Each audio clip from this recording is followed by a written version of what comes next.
And for more on what these new regulations really mean, we bring in Florida Republican Congressman Carlos Curbelo. He's at the Republican retreat in Pennsylvania. We also find out we'll be giving the Spanish Republican response to the State of the Union next Tuesday. Congressman, thanks for being with me. Jose, good morning. It's good to be with you. You know, a lot of the discussion I'm seeing about the situation in Cuba, quite frankly, is inane and superficial. How many cigars will Americans be able to buy? There has to be more than that to this new Cuba-U.S. relationship, isn't there? Jose, here's the bottom line. Congress gets the last word on whether or not we lift economic sanctions on the Cuban government. And right now there is a strong bipartisan majority in Congress against any more unilateral concessions to the Obama administration. There are even a lot of Democrats in the House that think this is a big mistake, and we're going to do everything in our power to stop this irresponsible policy from being implemented. Congressman, you talk about an irresponsible policy. A lot of people will say that 54 years into an embargo that hasn't had a very strong impact on the Cuban regime. As a matter of fact, the same people that were in power in 1959 are in power in 2015. Isn't it time to have some different perspective on that country? What that shows is that the policy of 190 other countries in the world, Jose, who do have full diplomatic and economic relations with Cuba has not worked. The Cuban people are worse off today after all of these countries have established full relationships with Cuba. We should not make the same mistake. Our policy has worked. We have denied the Cuban government the resources that it needs, number one, to continue repressing and beating its own people, and number two, to continue opposing U.S. interests throughout the world.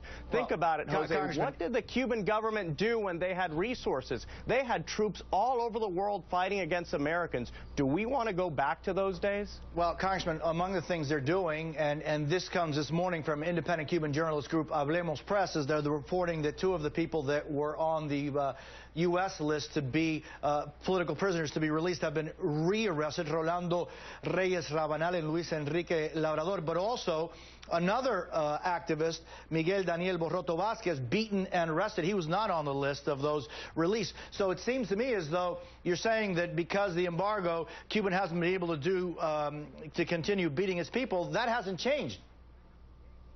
The bottom line here is that the Cuban government is an oppressive, brutal regime. Nothing that the United States does is going to change that, and President Obama has to understand that. Maybe he does, and he just doesn't want to say it, but no unilateral concession from the United States is going to help the Cuban people, is going to prevent them from being imprisoned and beaten for just disagreeing with the government. It's been happening since 1959, and as long as Raul and Fidel Castro are in power, it is going to continue happening. And the United States should stay on the side of the Cuban people. We should not sit at the table with the dictators who have blood on their hands.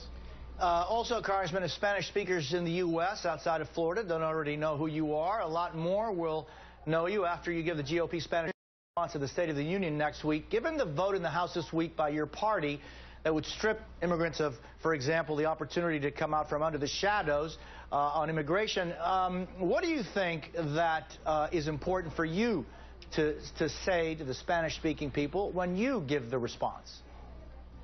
Look, Jose, I made my point on immigration this week when I voted against the bill that the House proposed. I don't think that is a good solution for immigration. I don't think a majority of the American people think that's a good solution for immigration. But the number one issue in our country is still the economy. A lot of people feel like they're leaving behind, and what I hope to do next Tuesday after the president's speech is present the country with a Republican alternative for growth and prosperity for every single American, but especially for those people who feel like they're being left behind. Young people who can't find jobs after college, immigrants who are having their hours cut due to some of the Obamacare regulations. Those are the people that we Republicans have to focus on. If the least fortunate people in our country have an opportunity, that means everyone in our country has an opportunity. Congressman Curbelo, thank you so much for being with me from Pennsylvania this morning. Appreciate your time. Thank you, and I look forward to being back in Miami soon. It's cold here. Well, South Florida, it's cold, too. It'll be like 57 today, so you're not missing it. Oh, yeah. Thanks.